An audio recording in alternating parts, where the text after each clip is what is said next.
Hi everyone, welcome to the notes for Chapter 6. This is a pretty important chapter because we're dealing with ethics in research.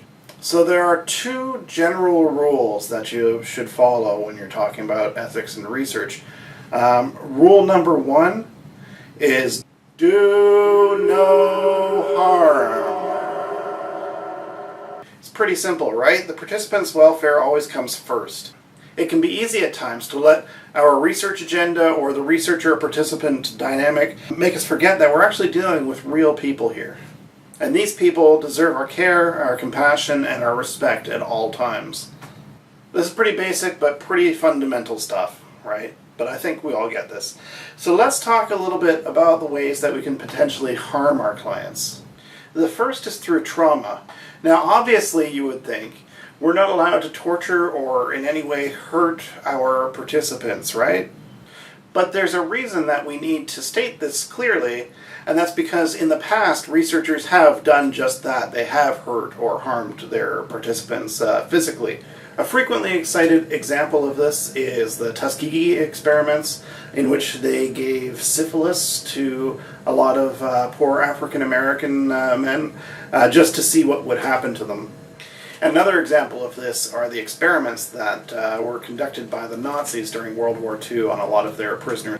And so it was experiments like these that led to standards of ethics in research involving human subjects. But just due to the fact that these experiments actually happened, it bears repeating. Do not physically abuse your participants. Apart from physical trauma, we also have a lot of cases where participants have been exposed to psychological or emotional traumatizations as well without actually having physical harm. There are two famous cases that you might want to look up. The first is Stanley Milgram. He conducted an experiment on authority in which participants were led into a room and there was a Confederate, sort of somebody who was going along with the experiment, with the trick, behind a screen so they couldn't see through.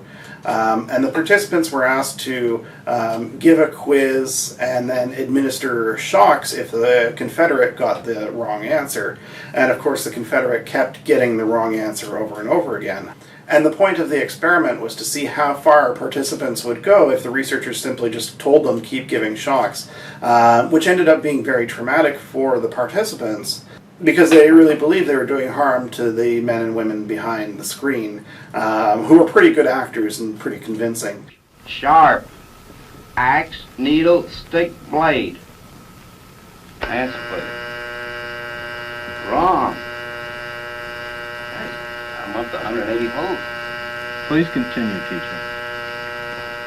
Needle, you're gonna get a shock. 180 volts. Oh! I can't stand the pain. Let me out of Can't here. stand it. I'm not gonna kill that man there. You hear him hollering? He's As I crying. said before, the shocks may be painful, but they're not but he's in there dangerous. hollering. He can't stand it. What if something happens to him?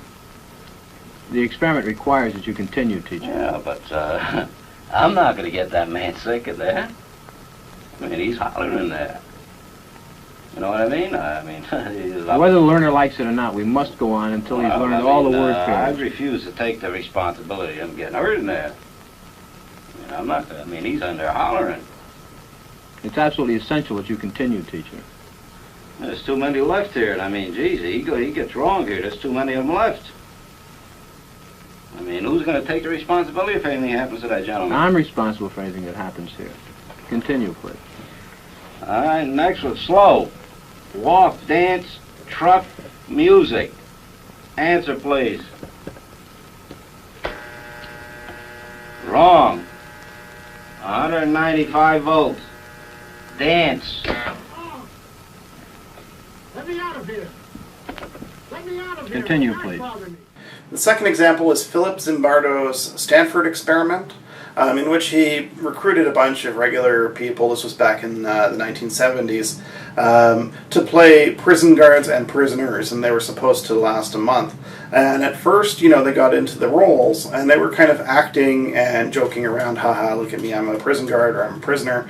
But what happened is people started to really fall into the roles, and the prison guards became very abusive with their authority. Now, they weren't allowed to actually physically assault the prisoners, but they were allowed to use any other tactics, so there was a lot of humiliation and just psychological kind of torture against the prisoners to make them respect or obey the authority of the prison guards. And the prisoners, of course, resisted. But it got to the point where people were having serious psychological breakdowns in the experiment. I keep thinking of more and more unusual things to do. And very soon after the fourth day, things begin to turn sexual. You be the bride of Frankenstein, and you be Frankenstein. I want you to walk over here like Frankenstein and say that you love true man. If you want to fully sort of humiliate somebody, then you want to get them in those things that where their biggest fears are. And a lot of us have a lot of sexual hang-ups, and so that was part of that effort to humiliate them even further. Get up, Lord. I love you, Troy Ashley. I love you, Troy Ashley. You're smart, Troy Ashley. You get down here and do 10 push-ups. The guards knew that had the coin come up heads rather than tails, they would have had the dress on rather than the uniform on. They knew that.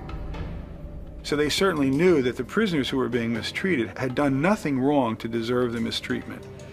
And yet the roles themselves were so powerful and the environment itself was so powerful that they ended up punishing those prisoners as though they had done something wrong. Prisoner 819 did a bad thing. We were told to chant something about how he was a bad prisoner.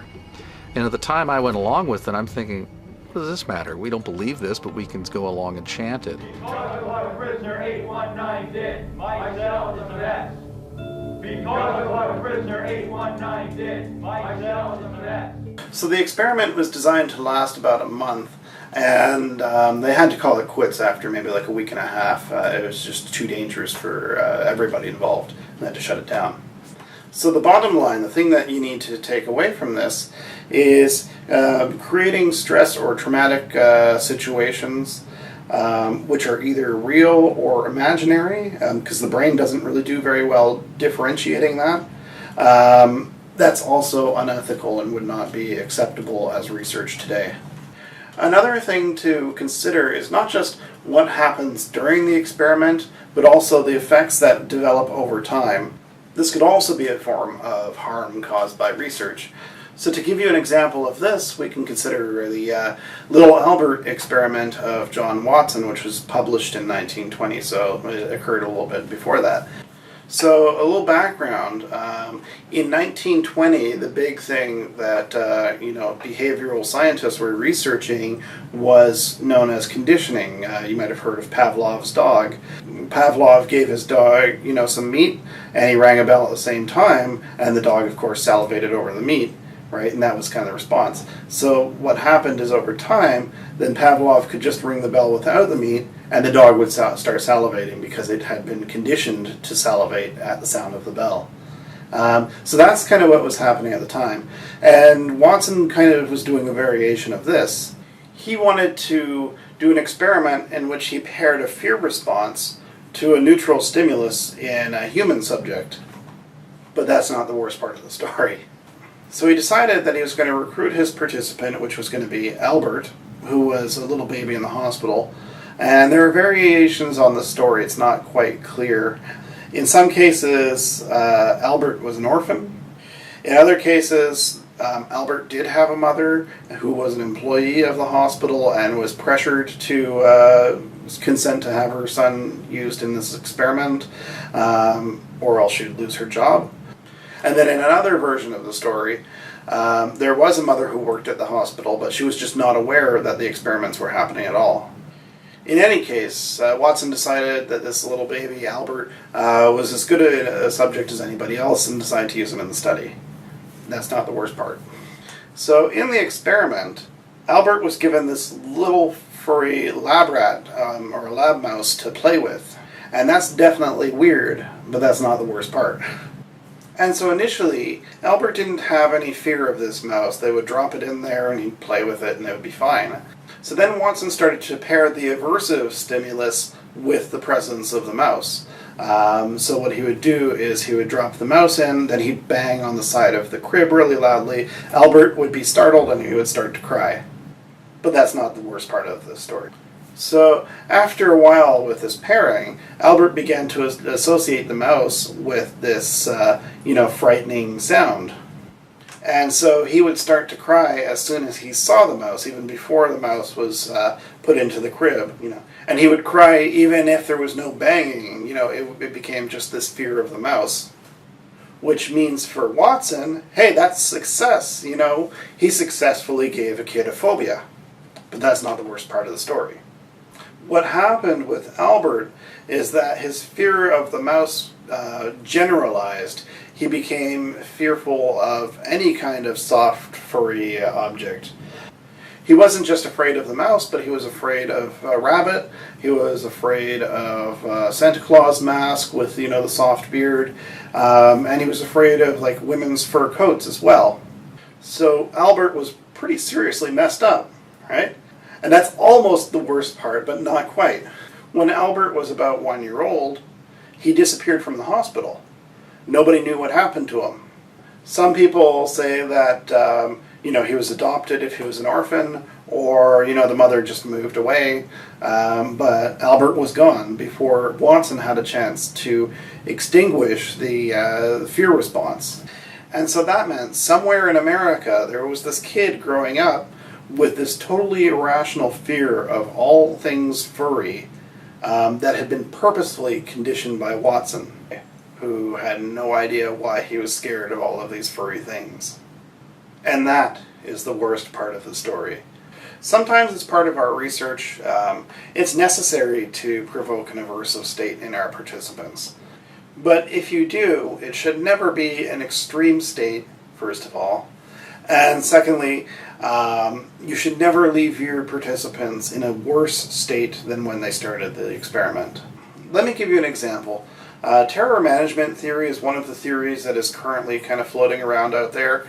And to give you a really, really oversimplified explanation, when people are reminded about their death, they're more likely to engage in certain behaviors such as group membership or building self-esteem and things like that.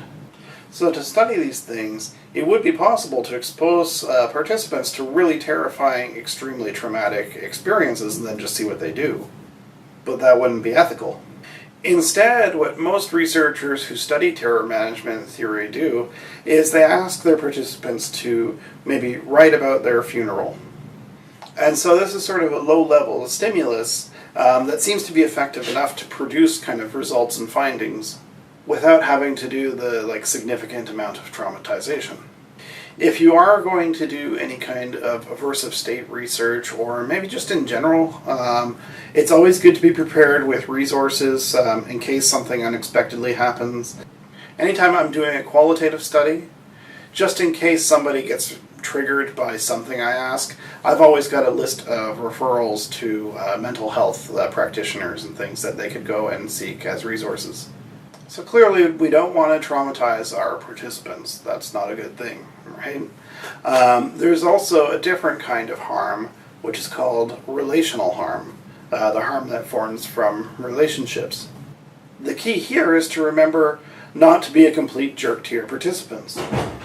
It's important to remember that they're doing you a favor by participating in your study. You're going to get academic mileage out of this. You are collecting their data. Participants, on the other hand, usually have little to nothing to gain by participating in your study.